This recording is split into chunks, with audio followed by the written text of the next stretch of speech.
내게 책망할 일이 있노라.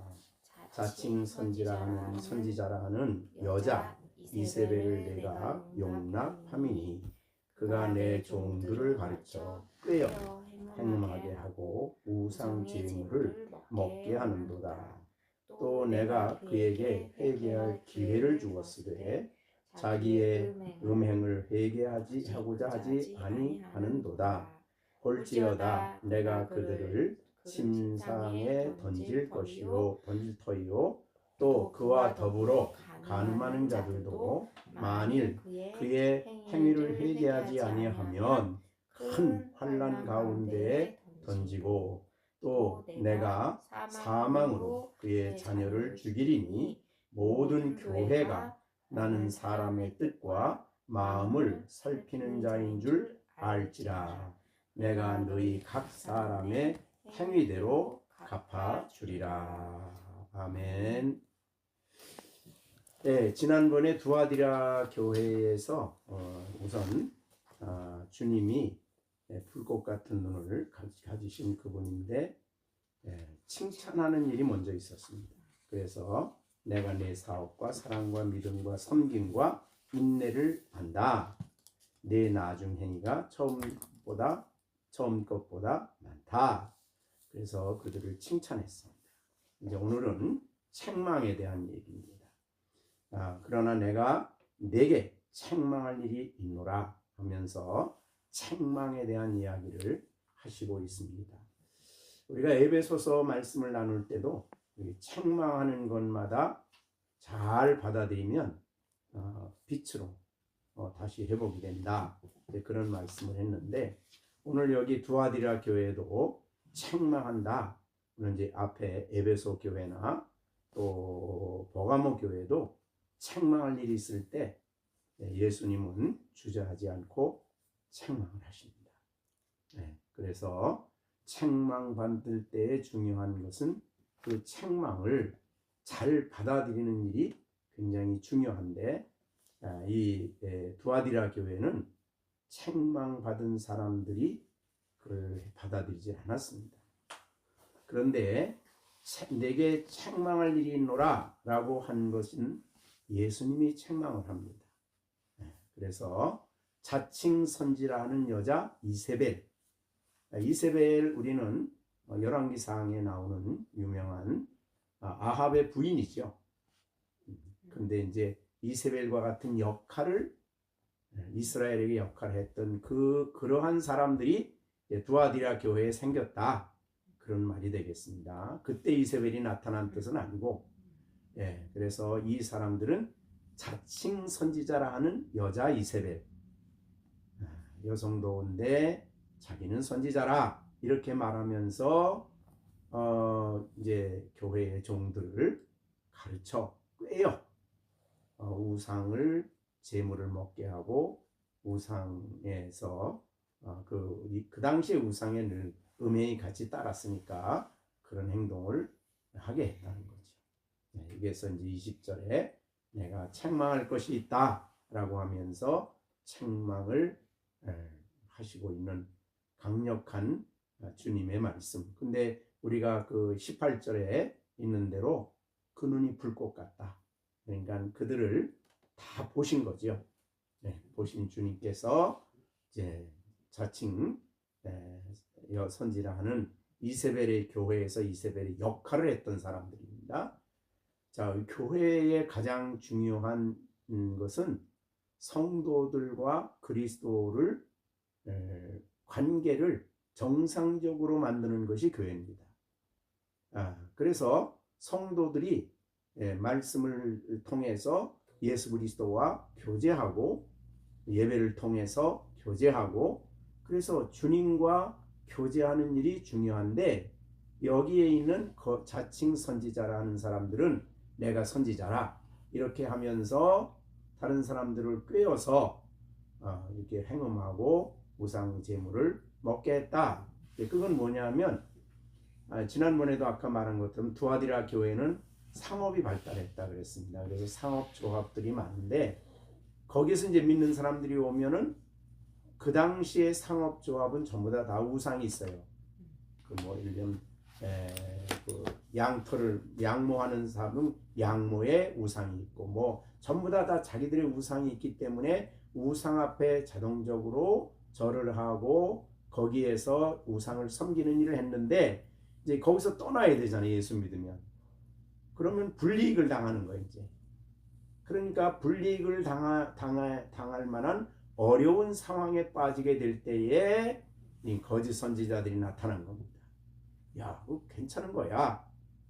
우상은 아무것도 아니야. 우상의 제물 먹어도 되고 아무것도 아니니까. 그 다음에 그들의 그 이제 우상의 전각에는 이제 그 성적인 죄가 만연돼 있으니까 그들에게 이제 그런 관계를 갖는 이런 일을 해도 괜찮아. 이렇게 얘기한 겁니다. 그러니까 이 사람을 예수 믿지 말라 그런 게 아니에요. 예수님을 믿는 건 그냥 믿는 거고 우상을 섬기는 건 또 괜찮다. 아무것도 아니니까 이렇게 이제 미혹을 했다는 겁니다. 그러니까 그 말을 들으니까 당장 이제 생활에 어려움을 겪어야 될 그들은 그 좋은 얘기야. 그러고 이제 그 사람의 가르침을 받고 그 사람을 추종하게 되었다는 것입니다. 정말 어느 시대나 이런 위험성이 항상 있는 건데 그래서 마치 아합이 이세벨을 아내로 맞이할 때 이세벨은 사실은 바알의 선지자로 온 겁니다. 그래가지고 모든 이스라엘 백성들의 수많은 사람들에게 바알을 섬기고 아세라를 섬기게 한 거죠. 그런데 그걸 섬기면서 북쪽 이스라엘 사람들이 하나님 예배 드리는 거 폐했나? 안식일을 폐했는가? 아니에요. 폐하지 않았어요. 안식일도 지키고 저기 베델에 가서 단에 가서 예배를 드렸어요.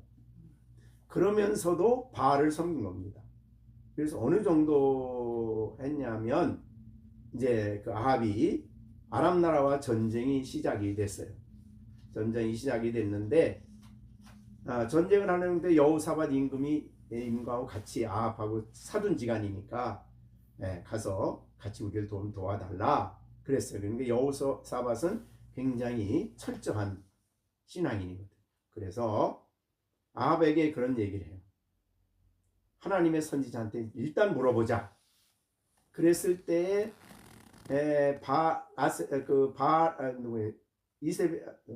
아합이 하나님의 선지자들을 봐.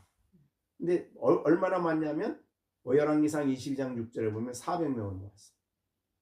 400명. 하나님 선지자예요. 근데 그 사람에게 물어봐요. 이제 아합이 이번에 전쟁을 아람 나라하고 하려고 하는데 어떻게 생각하냐? 하나님이 어떻게 말씀해 주시느냐? 그랬더니 그 선지자의 대표격인 시드기야가 말을 하죠. 가면은 이번에 전쟁에 반드시 승리합니다. 뭐 이렇게 되죠. 그러자 그 얘기를 한꺼번에 들으니까 여호사밧 임금의 입장에서는 무슨 선지자들이 다 똑같이 400명이 똑같은 얘기를 하냐? 그러면서 정말 하나님의 선지자가 있냐? 그랬더니 아합이 한 사람이 있습니다. 그 누구냐? 그랬더니 이물라의 아들 미가야. 이 사람은 그런데 맨날 나한테는 못된 소리만 합니다. 나쁜 소리만 합니다. 그러자 이제 여호사밧이야. 그런 소리 하지 말라고. 정말 하나님 말씀 듣는 게 중요하다고. 그래서 미가야를 데리고 와요. 그래서 미가야가 이제 예언하죠. 하나님 말씀에 따라서 이번에 전쟁터에 가면 아합은 죽는다. 그리고 아람 나라에게 완전히 패한다. 그러니까 아합이 처벌하고 저 맨날 나한테 못된 예언만 한다고. 그래가지고 그 전쟁에서 아합은 죽어요. 결국은 죽는데 뭘 말하고 싶으냐면 북쪽 이스라엘이 바알을 섬기고 아세라를 섬기면서도 하나님을 여전히 예배했어요. 섬긴다 그랬어요. 가나안 땅에 살면서 그렇게 결국은 이제 그들이 죄를 회개하지 않으로 말미암아 아수르에 의해서 멸망을 당하잖아요. 근데 아수르가 다 전부 다 딴 나라로 옮겼죠. 그리고 다른 지역에 있는 사람들을 이제 이스라엘에 데리고 왔는데 그 사람들이 이제 사마리아 사람들이에요. 그래서 사마리아 사람이 와서 보니까 여기는 여호와를 섬기는 땅이었다. 근데 우리가 섬기지 않으니까 지금 우리가 재난을 당한다. 이래가지고 아람 나라 왕이 다른 나라 갔던 지역에서 하나님의 제사장을 데려다가 가리켜. 그래가지고 그 사람들도 또 하나님 섬기고 또 자기 지역이 어디서 왔든지 똑같이 신을 섬겼어. 다신론이지. 기독교는 여호와 외에는 다른 신이 없잖아요. 자, 그래서 이런 상황이 있기 때문에 북쪽은 결국 끝까지 하나님 말씀을 거역하기 때문에 하나님이 사실 회개할 기회를 많이 줬죠. 대표적으로 회개할 기회가 선지자들을 보냈는데 엘리야가 북쪽 선지자예요. 근데 엘리야만이 아니라 또 남쪽에 있는 선지자도 보내서 그들의 죄를 책망했지만은 돌이키질 않았어요. 그래서 아수리에서 아수리에서 멸망을 당하고 남쪽 유다도 그때도 남쪽이 똑같죠. 이 하나님도 섬기고 우상도 섬기고. 근데 우상을 각 지역의 우상을 다 섬기고. 우리가 많이 유명한 사람이 솔로몬이잖아요. 어느 지역에서 부인들을 데리고 왔던 그들이 신을 다 섬기는 거예요. 그러니까 하나님 안 섬긴다고 한 번도 안 그랬어. 그래가지고 결국은 이사야 같은 사람이나 예레미야 같은 사람들이 나와서 하나님 말씀 전하니까 저는 죽여라. 이래가지고 우리가 잘 아는 대로 이사야는 톱으로 켜서 죽였죠. 므낫세가. 그렇게 하다가 끝까지 말을 안 들었기 때문에 하나님이 회개할 기회를 주었지만 회개 안 하니까 결국은 바벨론에 의해서 완전히 다 초토화됐죠. 그래서 오늘 본문에도 여기 이제 21절에 내가 그에게 회개할 기회를 주었다. 하나님은 갑자기 죄 짓는 사람 갑자기 징계 안 해. 회개할 기회를 줬는데 그들의 죄를 회개하지 않는 거예요. 그러니까 은혜가 있는 사람은 하나님이 말씀으로 책망할 때 빨리 깨닫고 하나님 앞으로 돌아오고, 이게 은혜가 없는 사람들은 그 죄를 못 떠나. 거기를 계속 거기에 머물러 있어요. 어느 때까지 머물러 있어요? 하나님이 손을 댈 때까지. 그게 이제 문제가 되는 거죠. 그래서 오늘 본문의 21절에 보면 내가 그들에게 회개할 기회를 주었으되 자기 행음을 회개하지 아니하기 때문에 내가 징계를 한다는 거죠. 그게 22절 23절이에요. 볼지어다 내가 그들을 침상에 던진다. 질병 준다는 거죠. 또 그와 더불어 간음하는 자들도 만일 그의 행위를 회개치 아니하면, 그러니까 그 거짓 선지자를 침상에 던지고 그와 더불어 이 죄를 회개하지 않는 자들은 큰 환란에 던지고, 그래서 나중에는 제일 심각한 문제는 23절에 사망으로 그 자녀를 죽인다. 가장 무서운 거죠. 그래서 모든 교회가 나는 사람의 뜻과 마음을 살피는 자인 줄을 알지라. 내가 너희 각 사람에게 행위대로 갚아주리라. 이 우상 섬기는 죄, 하나님을 떠나는 죄. 근데 이제 아까 사마리아 사람들이 하나님도 섬기고 자기 신도 섬겼을 때 하나님은 그들을 전혀 하나님 섬기는 사람이 아니라 그래요. 그럴 정도로. 자, 우리가 이 말을 들을 때 얼른 무조건 질병만 걸리면 죄 때문이다 이렇게 생각하면 안 되죠. 왜냐하면 우리가 요한복음에 나사로는 어떻게 돼? 나사로는 하나님이 사랑하는 자가 병들었습니다. 그랬는데 예수님이 이 죽을 병이 아니고 하나님의 영광을 나타낼 거다 이렇게 얘기를 했잖아요. 그죠? 그걸 보면 모든 죄는 다 재난 병은 죄 때문이다 이런 말하면 안 되는 거죠. 그 다음에 또 이제 요한복음에 보면 맹인이 날 때부터 맹인된 사람이 있었어요. 그러다 제자들이 뭐라 그러죠? 이건 누구 죄 때문이에요? 자기 죄 때문이요? 부모 죄 때문이요? 그러니까 예수님이 부모의 죄도 아니고 자기 죄도 아니다. 이 일을 통해서 하나님이 하실 일을 나타내고자 한다 라고 하면서 맹인의 병을 고쳐줬죠. 그런 경우를 보면은 모든 병은 다 무조건 죄 때문이다 이렇게 하면 안 돼요.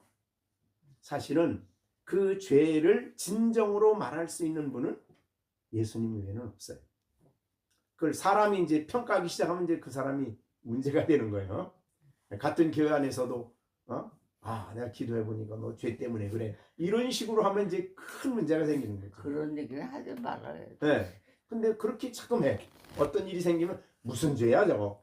어떤 죄를 지어서 그래? 이렇게 말하면 안 된다. 이거 지금 예수님이 지금 책망하는 거 아니에요.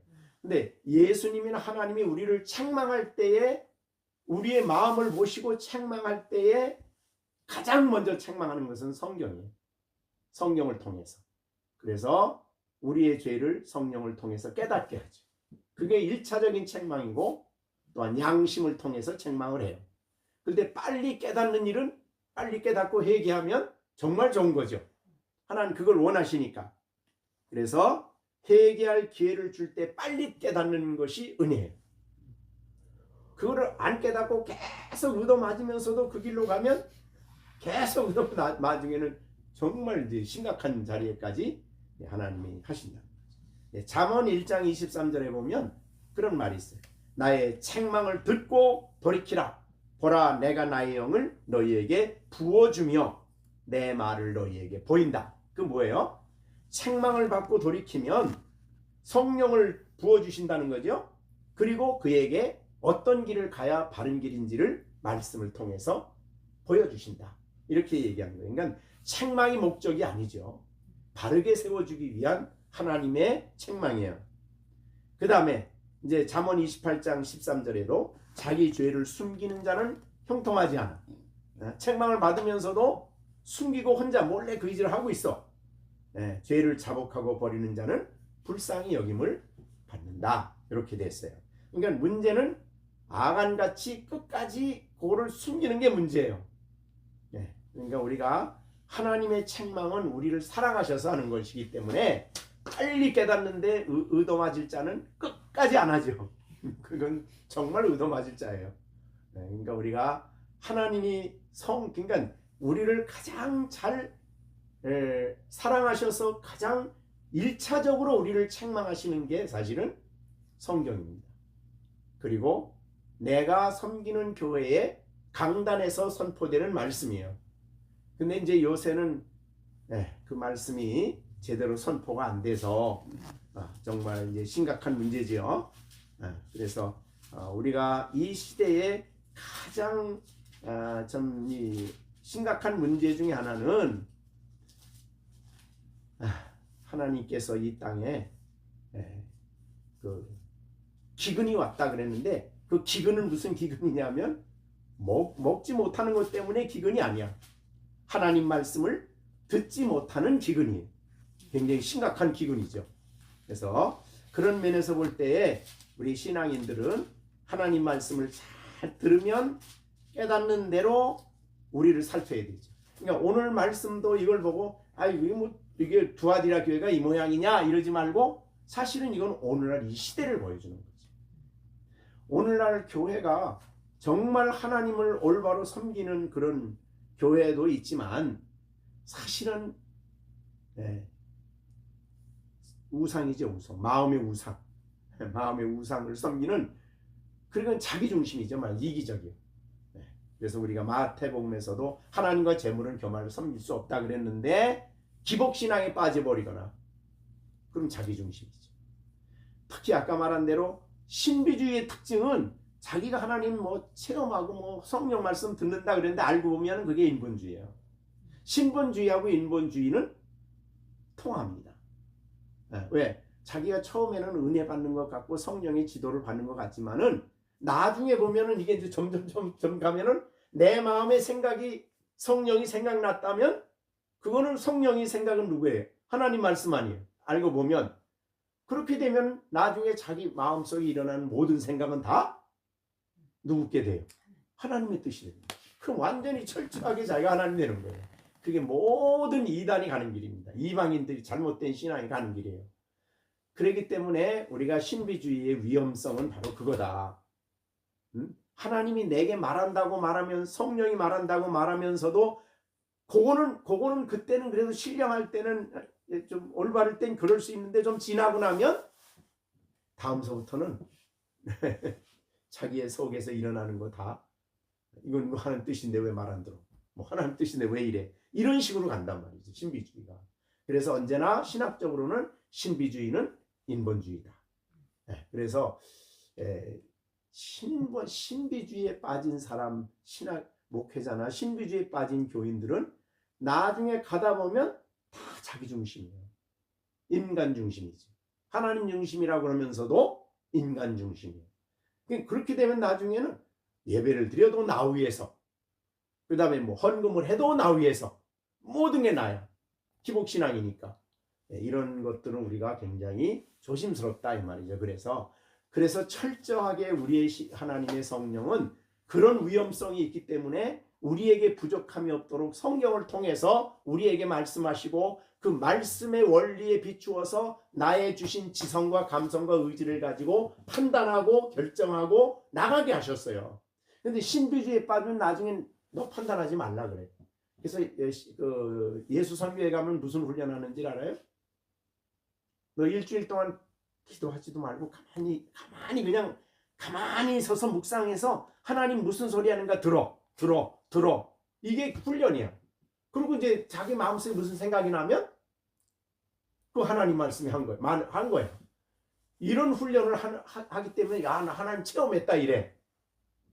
하나님 체험은 말씀을 깨닫는 거예요. 그러니까 성령을 보내신 우리가 요한복음 13, 14, 15장에서 설교를 했지만 성령이 오시는 1차적인 목적은 성경을 깨닫게 하고 진리의 성령은 진리를 진리 가운데로 인도하고 우리에게 주신 말씀을 생각나게 하는 거야. 그 말씀을. 그러니까 우리로 하여금 말씀의 빛 가운데 있게 하는 것이지 말씀을 떠나서 또 다른 하나님의 계시를 받는 게 아니라 이 말이죠.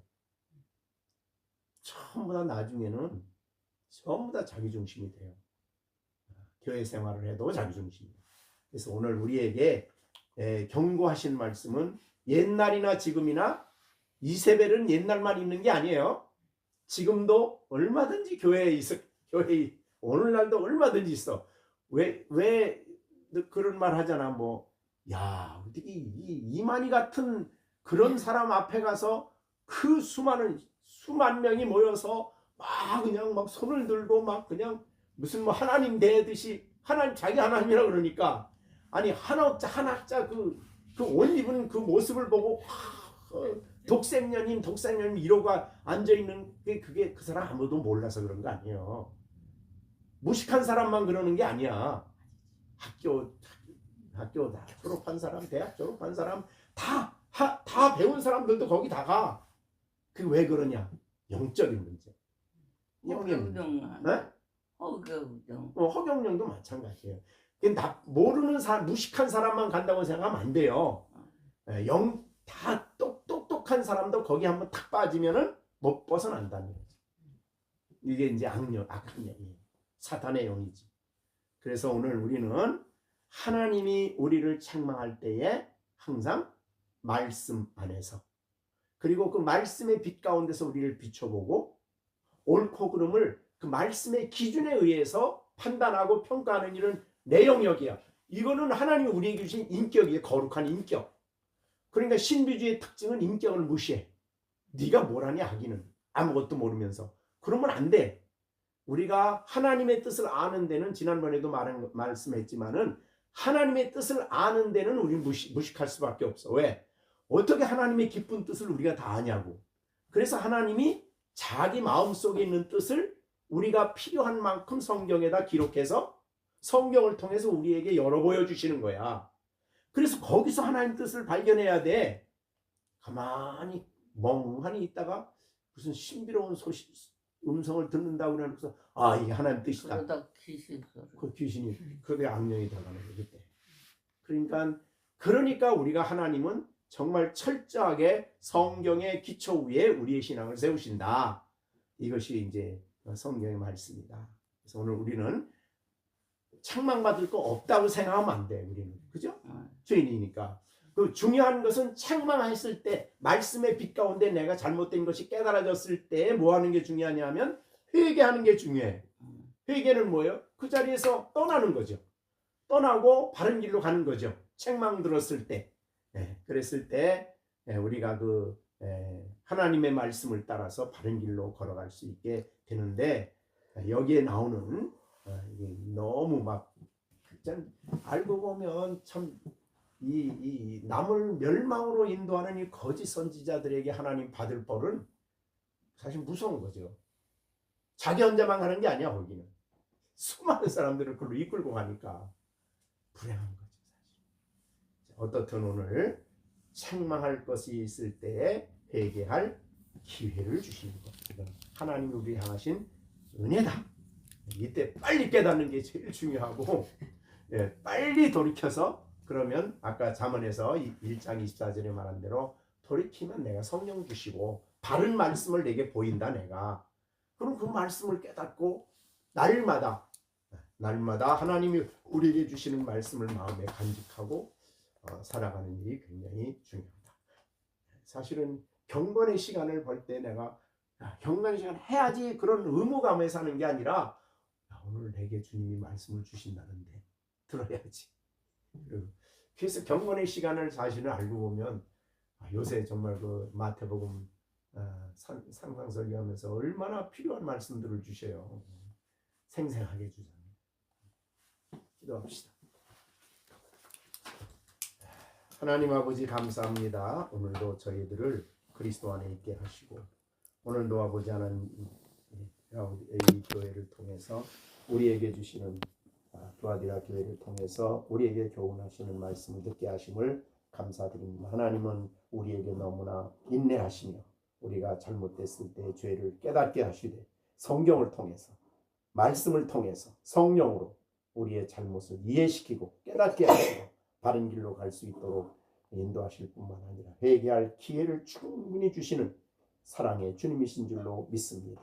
그래서 우리들이 회개하고 죄에서 떠나고 하나님이 기뻐하는 바른 길을 걸어가야 될 것을 우리에게 알려 주셨습니다. 그러나 우리가 사는 이 세상은 악한 사단이 각양 방법으로 거짓 선지자들을 만들고 거짓 교사들을 만들어 교회를 혼란에 빠지게 하고 수많은 사람들이 미혹을 받는 이때에 우리가 깨어 정신 차려 바른 길을 걸어가는 저희들이 되게 해 주시옵소서.